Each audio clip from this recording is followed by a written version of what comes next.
O mês de outubro chegou e a gente sabe que outubro se relaciona muito bem com terror, só que a conversa de Amazon com Blumhouse não começou lá muito bem.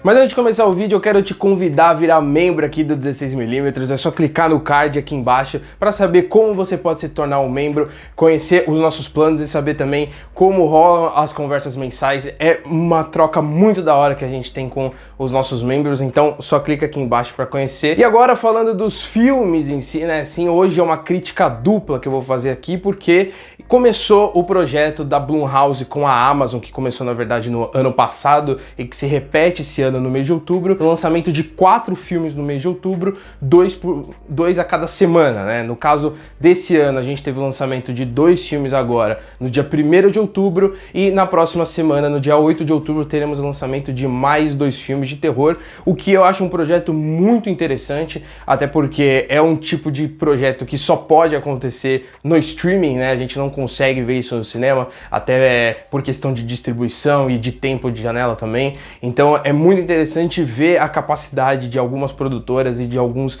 streamings se conversarem para dar uma liberdade criativa para alguns diretores, roteiristas e até atores se descobrirem também, se divulgarem, e ter isso no streaming é algo muito interessante de se ver e é uma coisa que, como eu falei, só dá para fazer no streaming. E esse projeto chamado de Welcome to the Blumhouse é muito interessante por ter essa relação de uma produtora incrível de filmes de terror, né, que a gente tem aí muito com uma relação do James Wan e grandes filmes de terror dos últimos anos, e a Amazon também, que é um streaming grandioso. Então ter essa conversa acaba sendo um projeto muito interessante, porém os filmes desse ano, pelo menos esses 2 primeiros que eu vou comentar aqui, acabaram, como eu falei, não começando muito bem o mês de outubro. E hoje eu vou comentar sobre os 2 filmes que foram lançados agora, que é o Bingo Hell e o Black as Night. E no vídeo eu vou fazer essa divisão, né? Então eu vou começar falando do Bingo Hell, que inclusive foi o primeiro filme que eu vi, e depois eu vou falar do Black as Night. E se eu digo que o projeto não começou com o pé direito, eu também não comecei com o pé direito, porque eu comecei com Bingo Hell, e Bingo Hell acaba sendo um filme muito, não só genérico, mas também muito caricato na sua forma de escrever, na sua forma de dirigir. Então é uma experiência não muito agradável de se acompanhar, porque, primeiro, ele tem muito uma cara de filme para TV, o que eu senti que era a proposta da Blumhouse mesmo, eu já não estava esperando algo muito grandioso, mas vindo da Blumhouse eu já esperava algo de pelo menos de qualidade. Porque quando a gente fala de filme para TV, não necessariamente é algo inferior. Lógico, existe uma questão ali de produção e de orçamento que é muito menor do que um filme para o cinema, mas cinema é muito mais do que isso, cinema é muito mais do que dinheiro, porque envolve também qualidade de história, qualidade técnica de direção, e isso não necessariamente está relacionado ao dinheiro diretamente. Lógico que tem a influência, mas não é algo relacionado direto. E aqui a gente percebe que o dinheiro em si, acredito que não tenha sido problema, já que a produção ela tem uma qualidade técnica, seja de maquiagem, de ambientação, isso é inegável, porém é na questão da história e da própria direção em si que acaba caindo de qualidade e como eu falei, é algo muito caricato e é um filme muito grosso. Eu acho que essa é a palavra que combina perfeito, porque tudo é muito exagerado. Então você tem uma paleta de cores muito forte, essas cores estão muito saturadas e sem uma relação com a história. Então em um ambiente você tem um neon absurdo que te cega e aí você sai desse ambiente com neon, e você também tem cores muito saturadas, com as cores muito fortes de destaque. Então dificilmente você tem uma separação na fotografia de ambientes. Lógico que o neon ele é muito mais chamativo do que a luz, uma luz natural, mas ainda assim falta um equilíbrio de ambiente ali em que a fotografia acaba não ajudando muito. E a questão do caricato conversa muito com isso do exagero, porque não só nas atuações, onde todo mundo grita e tem uma expressão muito forte, então você não tem sutileza nesse filme. Então se a personagem ela tem raiva, ela vai gritar de raiva. Se a personagem ela quer chorar, ela vai gritar tá chorando. Se o personagem tá feliz, ele vai rir como se fosse a coisa mais engraçada porque ele quer mostrar a felicidade dele e acaba sendo um negócio muito overrated e isso vem caminhando o filme inteiro e vai provocando muito o espectador e incomodando ele também. E sem um propósito. Se existisse pelo menos um propósito para esse exagero e essa irritação, talvez até faria um sentido ali de provocar um sentimento não muito agradável no público, mas ainda assim não, é algo muito gratuito e muito genérico, até porque essa história, ela envolve um filme de terror com bingo.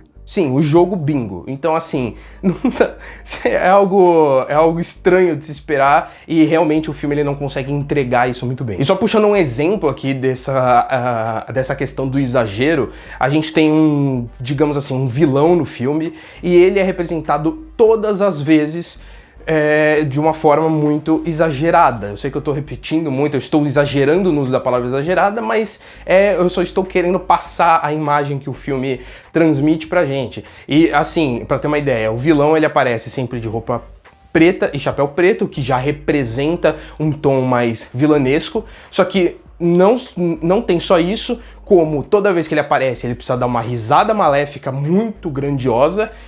Como se não bastasse isso, a direção tem que fazer um contra-plongé todas as vezes que ele aparece. De fazer a câmera baixa, mostrando a superioridade dele. Não só isso também, como muitas vezes colocam ele num nível acima dos outros personagens, seja num palco, ou seja no telhado. Então assim, você tem a representação no figurino, você tem a representação na atuação, você tem a representação na direção de uma forma muito grossa. Então ele joga na sua cara. Não entendeu nesse ponto? Peraí que eu vou colocar esse. Não entendeu com essas coisas? Vou colocar nesse também. Então nada é sutil nesse filme e eu acho que isso acaba provocando algo não muito agradável para quem assiste, porque além de ser uma história muito mal escrita, é também uma história muito mal dirigida e tem essas pérolas durante o filme também. E agora falando do Black as Night, esse me agradou um pouco mais, mas assim, em questão de qualidade, acaba sendo um nível um pouco superior ao Bingo Hell, só que ainda assim bem inferior ao que era esperado quando se trata de Blumhouse, porque também se trata de um filme muito genérico, porém ele é um filme muito mais coeso com o próprio universo em que ele se conversa. Só que ainda assim acaba sendo um filme que não consegue explorar muito bem todo o potencial que ele tinha. Então, no caso aqui a gente está falando de uma história de vampiro e o filme força todos os elementos de vampiro possíveis. Então assim, tem alho? Tem. Tem estaca de madeira? Tem. Tem prata? Tem. A história acaba não explorando esses elementos que poderiam aumentar um pouco a qualidade e acaba trazendo uma história muito padrão, que é aquilo que você assiste e fala, ok, eu já vi isso 1 milhão de vezes, o que você vai me trazer diferente? E o filme não apresenta absolutamente nada de diferente. O único ponto que ele poderia ter explorado mais e que seria o grande diferencial desse filme é criar ali uma relação de ambiente e trazer os vampiros para uma discussão de racismo, que até coloca num ponto muito interessante, porém é de uma forma muito genérica, que é aquele momento do discurso do vilão. Então você tem um personagem que é ali visto como o vilão do filme, e aí você tem um momento em que ele revela para a heroína ali da história todo o plano dele, toda a contextualização daquele universo. Então assim, né, conversando um pouco de como é Bingo Hell, nada é sutil. Então eles não jogam nenhuma informação para você captar, para você sentir. Tudo é jogado na cara, tudo é explicado da forma mais clara possível, e isso acaba diminuindo muito a qualidade da história e também a qualidade do filme em si. Porém, em questão técnica, ele acaba sendo muito superior ao Bingo Hell por conseguir explorar ali momentos de direção interessante, de explorar o escuro, de explorar as sombras e até de criar uma ambientação e até um roteiro em que você tem uma coesão também. Diferente do Bingo Hell, que eu acho mais uma bagunça do que algo coeso. Então acaba agradando um pouco mais, porém também é um projeto bem inferior. E o roteiro, por mais coeso que seja, ele acaba colocando alguns elementos, não só essa discussão do racismo que eu comentei, mas também colocar coisas para chocar e que, de certa forma, poderia ser algo muito melhor explorado,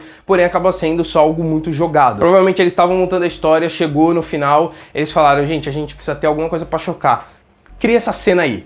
E até tem algo que traz um peso ali para a jornada da personagem, porém algo muito gratuito, né? Que, primeiro, não construíram algo pra gente se relacionar com o personagem, pra no final acontecer algo com ele que faz com que a gente não se importe. Primeiro porque algo muito rápido que acontece ali, não era algo construído, mas eles foram colocando elementos que já estava muito previsível que ia acontecer, mas não faz a gente se relacionar. Então, ao invés de criar um relacionamento do espectador com o personagem, eles só vão jogando dicas do que vai acontecer e no final a gente só olha pra televisão e fala, ok, eu já sabia o que isso ia acontecer, segue com a história. E é muito isso que acontece. Então isso já me deixa um pouco com o pé atrás em relação aos 2 próximos filmes que vão ser lançados no dia 8 de outubro, porque se for no mesmo nível desse, vão ser 4 filmes muito desperdiçados. Não que o Bingo Hell